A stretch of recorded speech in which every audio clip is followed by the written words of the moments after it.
I had an experience about 10 years ago while serving People's Church, Unitarian Universalist in Cedar Rapids. Tensions were high between the Jewish and the Islamic communities due to what was going on in the Middle East. These communities had family and friends who were being wounded or were in imminent danger due to the fighting in Israel and along the West Bank. The local rabbi defended the right of the people of Israel to protect themselves against the bombing of innocents. And one of the local imams compared Israel's persecution of the Palestinians along the West Bank to the Holocaust. Well, you can imagine that didn't go over well with the rabbinic, or the rabbi and the Jewish community. And these two communities, and this rabbi and this imam, took to Facebook to continue this disagreement. It just escalated and escalated. A number of faith leaders in Cedar Rapids, myself included, decided to hold a peace vigil, service, something like that. And they decided to hold it on neutral ground, which was naturally the Unitarian Universalist Church. We asked both the rabbi and the imam to put aside the issues and join this peace service, and they did. And when it came time to the rabbi to speak, he turned to the imam and asked, "Could I pray for the Palestinian children along the West Bank?" The imam smiled, shook his head, yes. And the rabbi, he said a beautiful, elegant, loving prayer for the children in Palestine. After the prayer was finished, the imam stood up, thanked the rabbi for his words. They shook hands. There were tears shared. And then the imam came to the podium and prayed for all the people in Israel. He prayed for peace. He prayed for love, and caring, and for the violence to be over.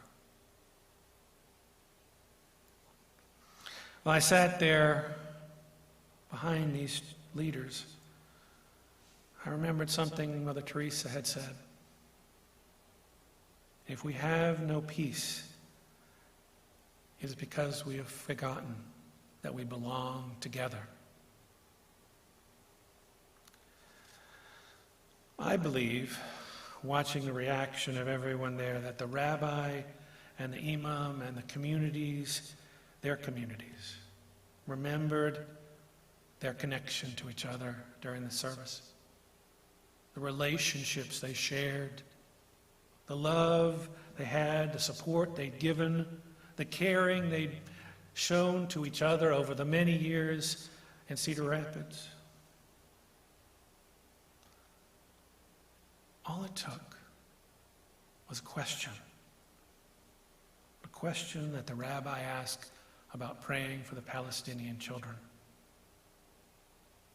That was a gift, an answer to what was being asked, however inarticulately, within this multicultural community.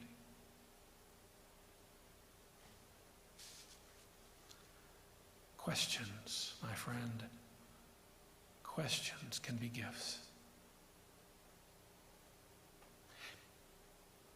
I was inspired for this service today by a poem by Denise Levertov called "The Gift." And I wanted to share that with you before we continue on into the service.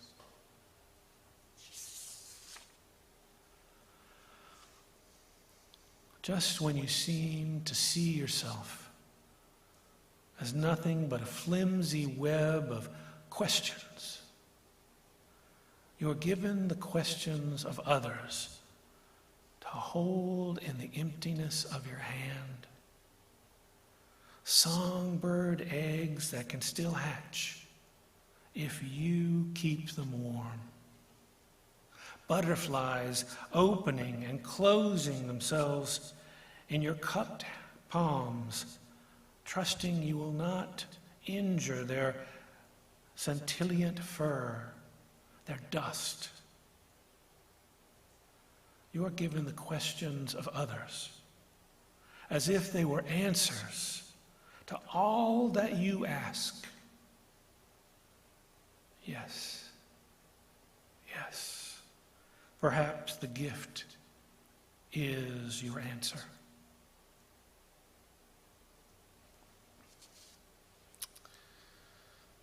Early in my adult life, I was not on the receiving end of questions. I was a psychotherapist. I was the one asking the questions. Holding space after asking the questions so that others could find their answers. Answers within themselves that would lead them to healing, hope, a path back to life for themselves. What brings you here today? What is the problem from your viewpoint? How does this problem typically make you feel? If you had a magic wand, what positive changes would you make in your life? Outwardly directed, simple questions asked by me of someone in need, in despair, in desperation, in fear, or even anger. Questions that might offer a light, a way forward, even a gift. Sometimes a person just needed a question, almost any question, to begin to move beyond the problem that they were experiencing.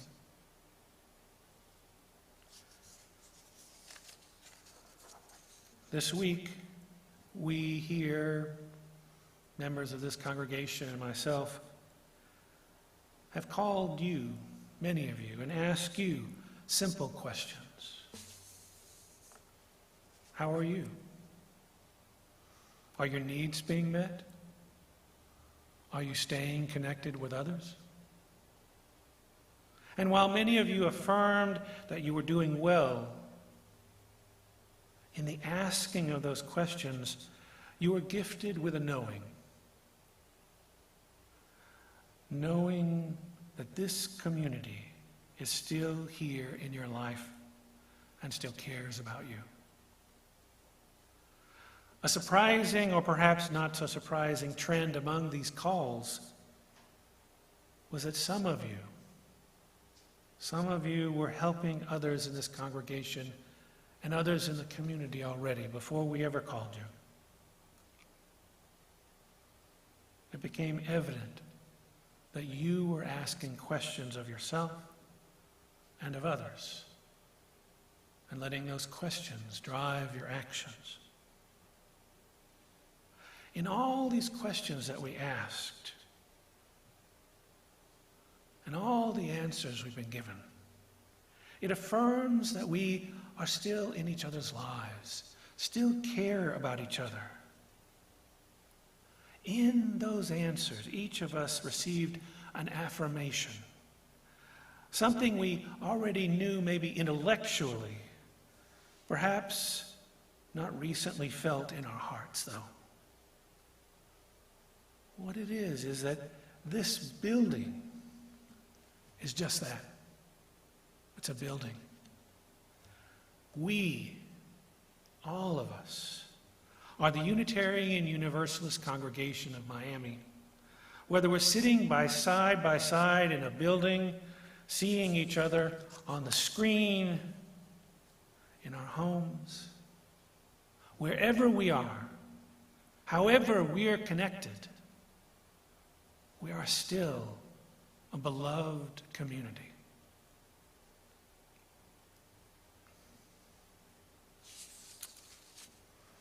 And we're facing something unprecedented as a beloved community. The whole world is facing something unprecedented. And chances are that while we're facing this, we've been asking ourselves questions.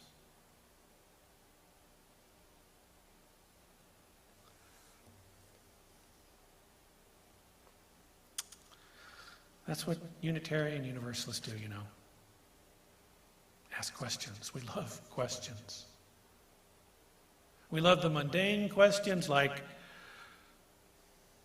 will this fit into my busy schedule? Or how will I get my kids to soccer practice and make dinner at the same time? Will my barista never get my coffee right? And the more meaningful and purpose-driven questions. Will the government move immigrant children back to the facility in Homestead? How can I help returning citizens to register to vote? And how can I be a Buddhist, a humanist, a panentheist, and a Unitarian Universalist all at the same time?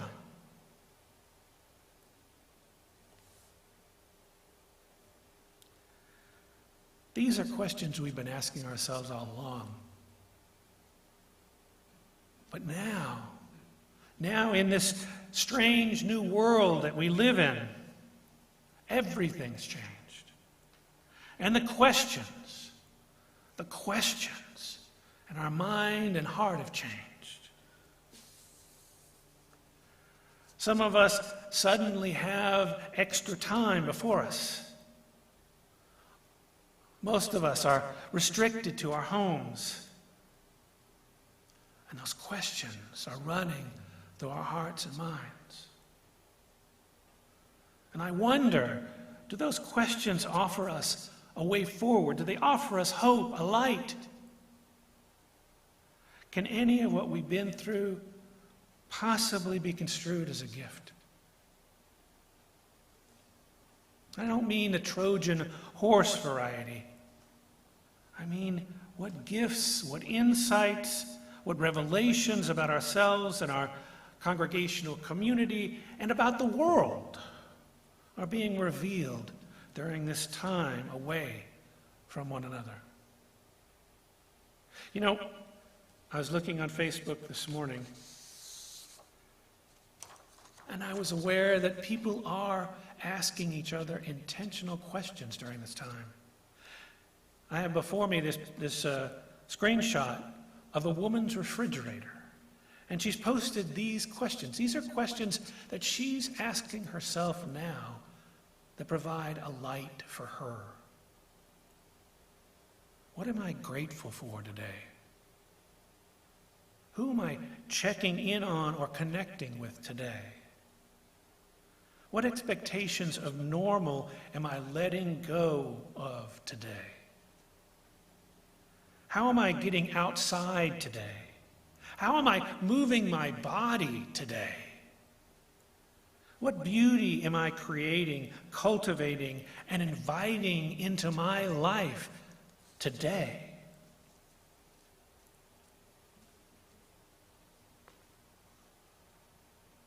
Questions, answers. At the beginning of this church year, I remember asking the religious exploration teachers to come forward for a ritual blessing from this congregation, during which time I blessed their hands for the work that they're going to be doing, and then all of you bless them.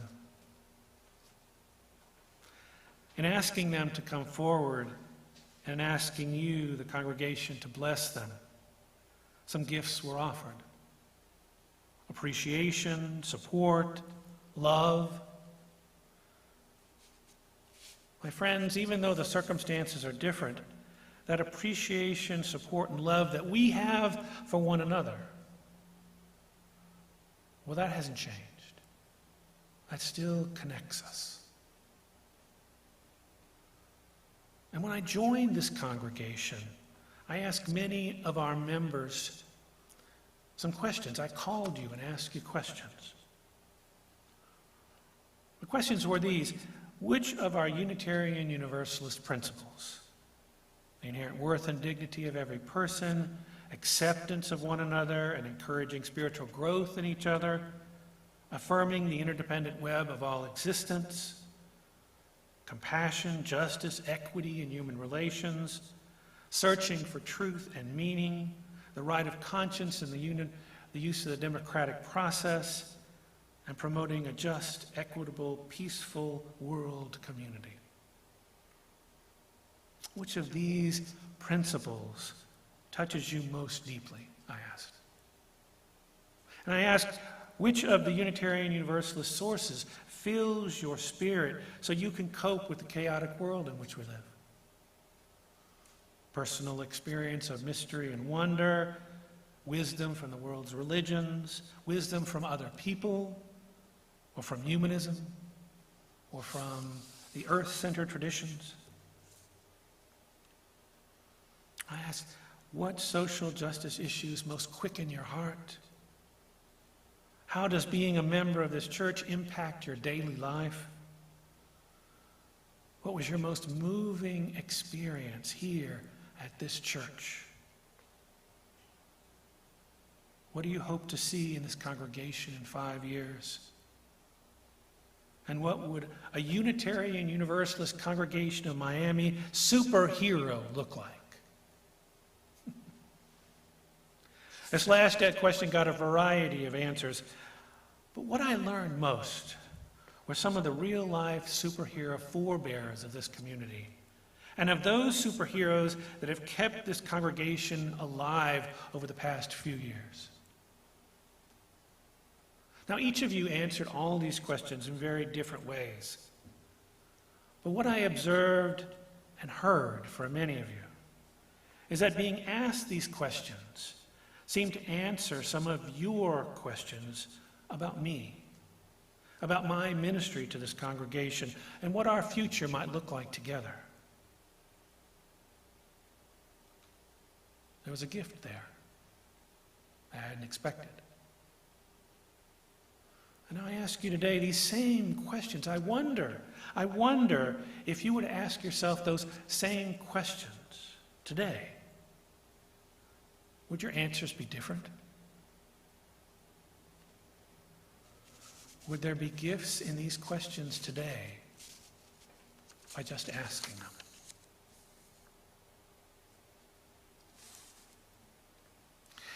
Questions being an answer, answers being a question. I want to explore one more angle at this for a moment. I took a course a few years ago in spiritual direction. You might ask, what's spiritual direction? Well, spiritual direction is either a person-to-person or group-to-person interaction that helps people cultivate attentiveness, specifically noticing the stirring of the Spirit within oneself and in one's life and in the world.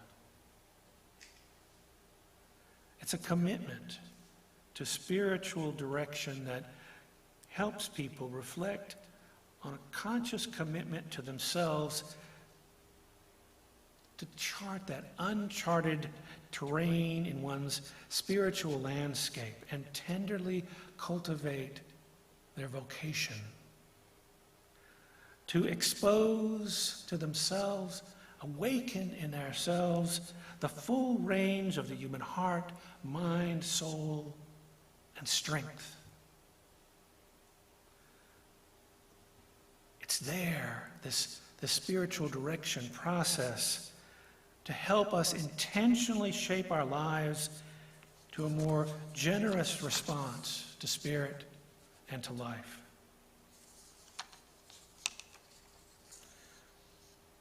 Since the course, I've been leading spiritual direction groups. I haven't started any here yet. But when I have someone come to me and say, oh, I'd like to join a spiritual direction group, I ask them some questions. Have you found that your description of the spiritual or the sacred or what it means to be human is no longer sufficient? Would you like to find comfort in the questions rather than always seeking an answer or needing an answer? Have you lost your footing and sense in that loss something? An invitation, a challenge, something that calls you forward? Many people I ask these questions of find that when I ask these questions, they see inside themselves a desire to dig a little deeper into these questions and other questions about themselves, their heart, their life, their spirit, how they fit in the world. They want to dig deeper. They want to consider who they are and who they want to be. Questions can be like that, an invitation to go deeper within.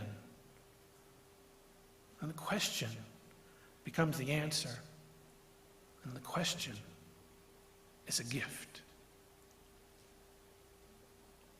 Right now, my friends, we are stuck in our homes with no definite end in sight. And perhaps it's a good time for us to look for some new questions to ask ourselves and to ask those in our lives. Questions about the feelings we're experiencing, questions about the particular thoughts that we're now having so much extra time to race through our minds. Unanswered questions can, I know, result in anxiety and fear and sadness, but they don't have to. They can be doorways into parts of ourselves, into places within we haven't explored before, because frankly, we either didn't have the time or didn't make the time to look. Questions, my friend, can create connections between us in new ways, in ways that didn't exist before. There is hope in questions if we open our heart and mind to them and to it. There's energy in questions if we engage with them and commit to channeling it positively. There is love in questions when offered in the spirit of respect and kindness, and when the answer to love is yes.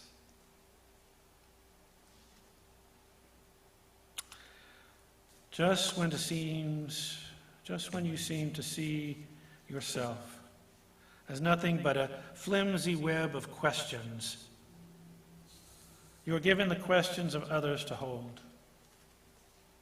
In the emptiness of your hands, songbird eggs that can hatch if you keep them warm, butterflies opening and closing themselves in your cupped hands, trusting you not to injure their scintillant fur, their dust. You are given the questions of others as if they were answers to all that you ask. Amen.